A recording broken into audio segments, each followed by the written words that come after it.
IPL 2025 को लेकर इस समय जो खबर आई हुई है उस कारण कई सारी टीम्स चिंता में डूब गई हैं और वो समझ नहीं पा रही हैं कि उन्हें क्या करना चाहिए। हालांकि अभी कोई ऑफिशियल अनाउंसमेंट नहीं हुई है, लेकिन खबर लगभग पक्की ही है और वो खबर ये है कि इस बार मेगा ऑक्शन को ध्यान में रखते हुए बीसीसीआई ने जो रिटेंशन पॉलिसी बनाई है उसके तहत 5 खिलाड़ियों को ही रिटेन करने का मौका दिया जाएगा।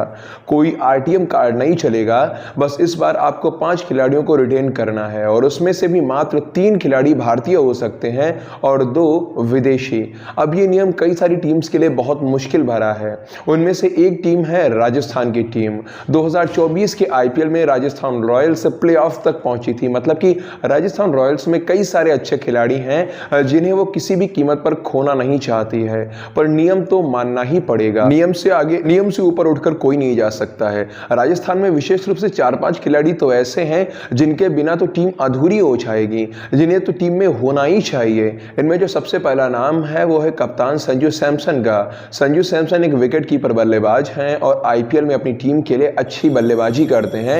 इसके साथ साथ वो अच्छी कप्तानी भी करते हैं और अभी अभी दिलीप ट्रॉफी के अंदर उन्होंने शतक भी ठोका है। मित्रों, दूसरे खिलाड़ी हैं यशस्वी जायसवाल, जो कि रन मशीन बन चुके हैं। 2024 में ही कई सारे रिकॉर्ड्स वो अपने नाम कर चुके हैं। अभी जो भारत बांग्लादेश टेस्ट सीरीज खेली जा रही है इसमें भी वो अच्छा प्रदर्शन करके दिखा रहे हैं। अगर मैं तीसरे खिलाड़ी की बात करूं तो वो है रियान पराग। रियान पराग 2024 के आईपीएल में राजस्थान की ओर से हाईएस्ट रन स्कोरर थे। सबसे ज्यादा रन बनाए थे उन्होंने राजस्थान की ओर से खेलते हुए।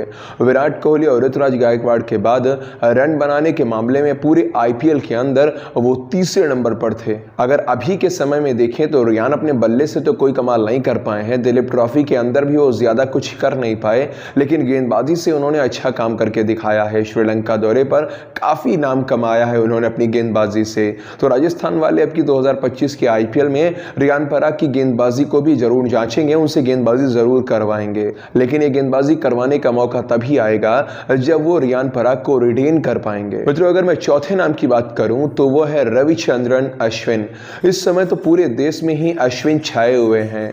हम और आप भले ही उन्हें गेंदबाज कहकर बुलाएं, पर अब तो वो बहुत बड़े ऑलराउंडर बन चुके हैं। अभी बांग्लादेश के खिलाफ उन्होंने मुश्किलों से घिरी हुई भारतीय टीम को बचाने के लिए बहुत ही शानदार शतकीय पारी खेली। तमिलनाडु की टी20 लीग के अंदर भी उन्होंने अपने बल्ले से कमाल दिखाया था। इसके साथ ही बांग्लादेश के खिलाफ एक ही पारी के अंदर उन्होंने 5 विकेट से निकाल लिए, अपना पंजा पूरा किया। तो मित्रों, संजू सैमसन से लेकर रियान पराग, रविचंद्रन अश्विन और यशस्वी जायसवाल, ये जो कुल 4-5 खिलाड़ी हैं ये राजस्थान रॉयल्स की जान है। इन्हीं के भरोसे राजस्थान 2024 का आईपीएल जीतना चाहती है। लेकिन अगर रिटेंशन पॉलिसी ऐसी ही रहती है जहां केवल 3 भारतीय खिलाड़ियों को ही रिटेन करने का मौका मिलता है तो राजस्थान के सामने बहुत बड़ी चुनौती होगी कि आखिर वो किसे रखे और किसे छाने दे।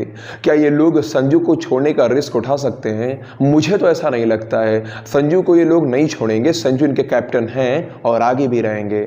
अगर मैं रियान पराग की बात करूं तो क्या रियान पराग को छोड़ा जा सकता है? इस विषय पर कुछ भी कहा नहीं जा सकता है। अगर रियान पराग का अभी का प्रदर्शन आप देखें तो उन्होंने दिलीप ट्रॉफी के अंदर कुछ भी नहीं किया है। उन्हें 6 पारियां खेलने का मौका मिला, जिनमें से 5 पारियों में वो असफल रहे, एक ही पारी में वो अर्धशतक लगा पाए। तो इस समय बल्लेबाजी क्रम में रियान पराग थोड़ा सा कमजोर नजर आ रहे हैं। हालांकि उनकी गेंदबाजी श्रेष्ठ है। गेंदबाजी में उन्होंने श्रीलंका में धमाल मचाया था। दिलीप ट्रॉफी के अंदर गेंदबाजी दी नहीं गई और जब दी गई तो मात्र 2 गेंदों के भीतर उन्होंने विकेट भी निकाल कर दिखा दिया था।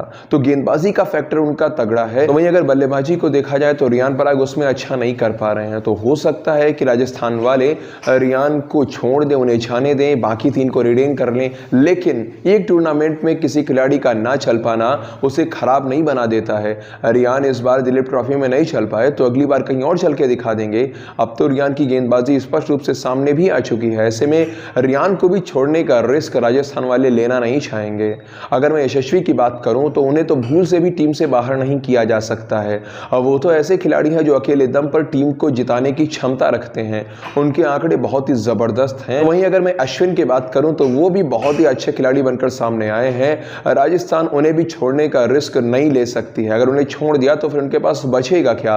तो मित्रों, ये जो राजस्थान रॉयल्स के 4 खिलाड़ी हैं ये बहुत ही मजबूत स्तंभ हैं। 4 स्तंभ है राजस्थान रॉयल्स के। इन चारों में से किसी को भी छोड़ने का रिस्क राजस्थान वाले नहीं ले सकते हैं, लेकिन किसी ना किसी को तो छोड़ना पड़ेगा ही पड़ेगा। अगर 3 ही भारतीय खिलाड़ी आपको रिटेन करने का मौका मिलेगा तो फिर फिर आपको एक तो छोड़ना ही पड़ेगा। अब देखना महत्वपूर्ण रहेगा कि राजस्थान वाले क्या करते हैं, किस खिलाड़ी को छोड़ते हैं। क्या वो अश्विन होते हैं या फिर संजू होते हैं, यशस्वी होते हैं या फिर रियान पराग होते हैं। वैसे अभी मेगा ऑक्शन आने में थोड़ा समय बचा हुआ है और इतने समय में खिलाड़ियों को कई जगह प्रदर्शन करना पड़ेगा, जैसे कि अश्विन और यशस्वी इस समय बांग्लादेश के खिलाफ खेल रहे हैं, तो वही डोमेस्टिक क्रिकेट में रियान और संजू खेलते हुए देखने को मिल रहे थे, वो कहीं और आगे खेलते हुए देखने को मिले, हो सकता है T20 सीरीज के अंदर देखने को मिले। तो राजस्थान वाले कहीं ना कहीं इनके प्रदर्शन को देखकर ही एक निर्णय पर पहुंचेंगे किसे रखना है और किसे हटाना है। उनके जो मुख्य कोच बन चुके हैं राहुल द्रविड़, वो भी अपनी दृष्टि बनाकर रखे हुए होंगे कि कौन सा खिलाड़ी अच्छा कर पा रहा है, किसे रखा जाए, किसे हटाया जाए। बाकी मित्रों, आप लोगों के अनुसार किस खिलाड़ी को रिटेन करना चाहिए और किस खिलाड़ी को रिलीज कर देना चाहिए? राजस्थान का हित किस में रहेगा? 2025 की ट्रॉफी वो किस तरह से जीत पाएंगे? जो भी आपके मन में है कमेंट्स में लिखकर बता सकते हैं।